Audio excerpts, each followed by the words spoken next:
Hey y'all, welcome back to my channel. Today we are making oxtails. So here we have clean oxtails. I cleaned them in just a mixture of water and vinegar. Let it soak and rinse them a few times.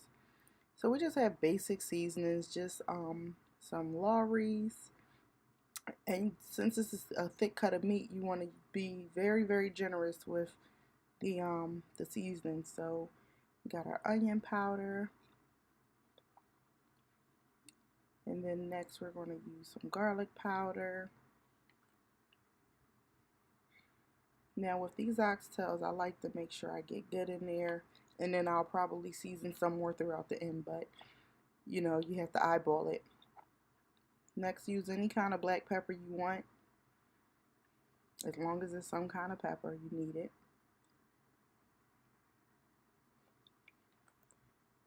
And then I have this regular black pepper. The first one was garlic black pepper.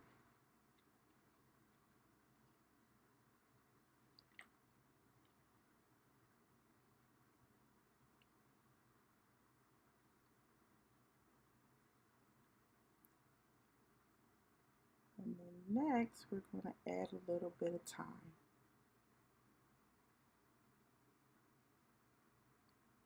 Thyme makes everything taste good. Now, Gravy Master, you can use Browning, Gravy Master. Pick one. You need one of them though. If you want, you can use both, but I had this on hand. Next, we're going to add a few splashes of soy sauce. You can use Worcestershire sauce. I don't know if I'm saying that right. Worcestershire, that stuff. Y'all know what I'm talking about. Allspice, you need it. Please don't forget the allspice. You need allspice. I use ground and whole in most of my dishes that require allspice.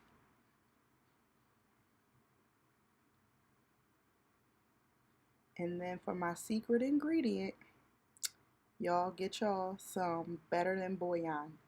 I love this stuff. They come in like a variety of flavors, like chicken and the beef and vegetables. I think they have a seafood base. Y'all got to get y'all some. It's very thick. You don't need a lot. But for this, I found that it makes a great marinade. Ketchup. Use a splash of ketchup. You don't need a lot. Just, eyeball it. You don't need a lot because the sugar and the ketchup will break down that fat in that meat. And then we just gonna mix this up real good. Mix it real good with your hands. My counters are clean, y'all. Don't worry.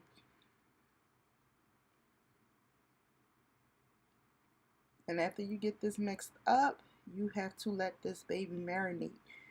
30 minutes is cool, but if you're anything like me, let that sucker marinate for like 2 days. That's what I do always, at least 2 days. 3 is even better. So now for the fun part. All you want to do is pour a little bit of oil in the bottom of a pan, a heavy pan. You have to brown this meat for it to caramelize a little bit. So that's what we're going to do here. Look at this, y'all. Don't it just look so good? You don't want to overcrowd your pan. Had to make sure that sucker was hot. So when you're adding your meat, just try to, you're going to have to do this in batches depending on how much oxtail you have. Now I will suggest, do not buy oxtail from the markets. You're going to spend a ton of money to get like 4 to 6 cuts. Don't do that. Go to a butcher and get it. Normally I can buy like 3 pounds for almost 10 bucks. And for me that works. And then sometimes I buy the case. The last time I bought a case, I bought 15 pounds and it was like $86. But I sell dinner, so for me, that's fine. But go to a butcher. I'm serious. It's way cheaper. Now, like I said, we're going to do this in batches and you want to flip it. Each batch probably would be about maybe 10-15 minutes on each side. I sped this up because y'all get the point. Just make sure that your meat is well browned. And then you see I have my crock pot in the background just waiting. So what we're going to do is we don't want to drain it. We don't do anything. You want all of that oil, flavor, marinade, all of it to go inside of the crock pot. You can do this on the stove top. You can do this in the crock pot. I think when I was doing this, it had to be about 11:30 at night. Nobody's watching no pot on no stove. You put that sucker in the crock pot and you're going to call it a day.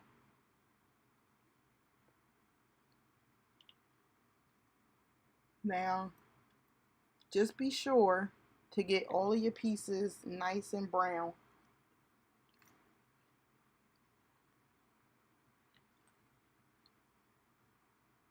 And then continuously flip them. Now, I make oxtail a lot. I mean, a lot of people say, oh, it's expensive. It's expensive because y'all keep going to the markets. Stay out the market, y'all. I'm serious. I make oxtails at least 3 or 4 times a month. 1, I sell dinners. 2, my family likes it. So here we are. I make oxtail a lot. Now we are going to deglaze this pan. Use some beef broth. I do not cook my oxtail, anything actually for that matter, in water. I really don't use too much water. I always use some kind of broth. And if I don't have broth, I make my own. With that beef base that you all seen, you can use that. There's instructions on how to make broth on there with just the water and that base. You want to use that. But just use some kind of broth. It just, to me, you don't need as much salt if you use some kind of broth. So we're going to just let this boil down for a minute. I made a few spills, so we got to keep ourselves clean. Cooking clean, cooking clean. Now here we go, another slurry. This one is 2 tablespoons of cornstarch, and I just added a little bit of the broth to it, and I'm just going to whisk it. And this is just thickening agent. It's going to give us a nice gravy at the end. You can use more or less depending on how much gravy you want. You'll know by the time you put your mixture inside of your crock pot or your pan that you're cooking in. And you want to get all of that flavor and let that come to a boil. And it's going to thicken. So because this thickens fast, because it's cornstarch, you want to watch it. You can use flour. To me, you would just have to burn the flour first. Basically, you have to brown it. So when you're browning it, you want to get that flour taste off of it, almost if you were making a roux. I feel like I said this in my last video. I don't do the flour anymore because that's just one step I can eliminate. But if you want to use flour, that's, optional. Now that's just the rest of the marinade, and we're going to let this all boil down.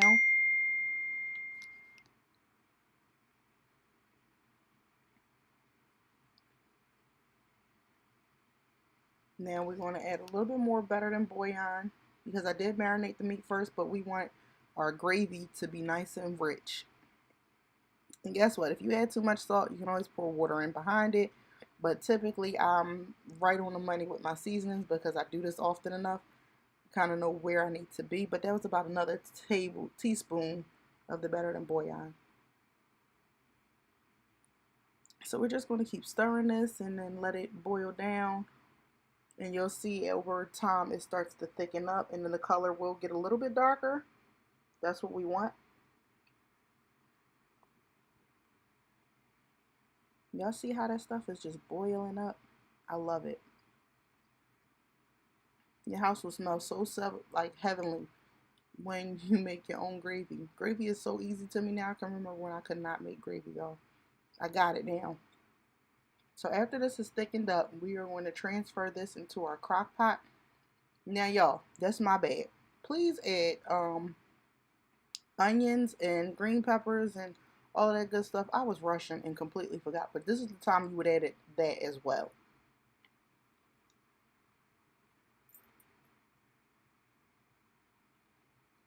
And to get the rest of that out, we're just going to add just a tad bit of water. And then add that to it. And then you'll see me top it off with the rest of that beef broth.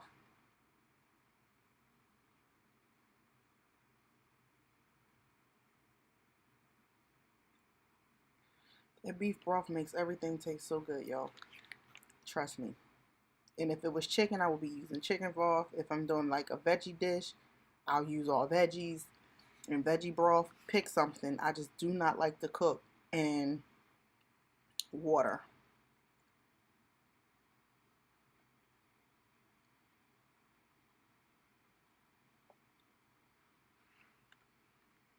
So now that that's looking all good, we're going to stir that up. Make sure it's looking all good. And Now we're going to add this to our crock pot base, and we are going to put it on low. Oh, I put it on high, I'm sorry. And we're going to cook this until about maybe 3 a.m. So that's 4 hours from now. And then I'll come back and check it. Now you can do this on low for like 8 hours, but I'll probably be up. So for me, I can just do it on high. Alright, this is the next morning. It had been done for some time, but I just let it sit. So I'm gonna just let you guys see what it looked like. It's actually still very warm.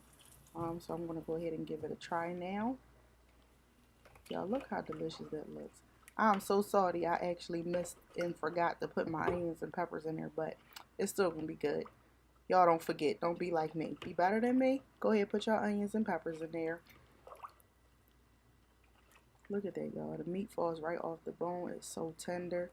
Now, what I did was serve this over some coconut rice and peas. In my last video, I have a tutorial on how I made that. Yo, this was just so delicious, and we ate off of this for like 2 days. Oxtails are love. Thanks for watching, everybody. I hope you enjoy. Happy cooking.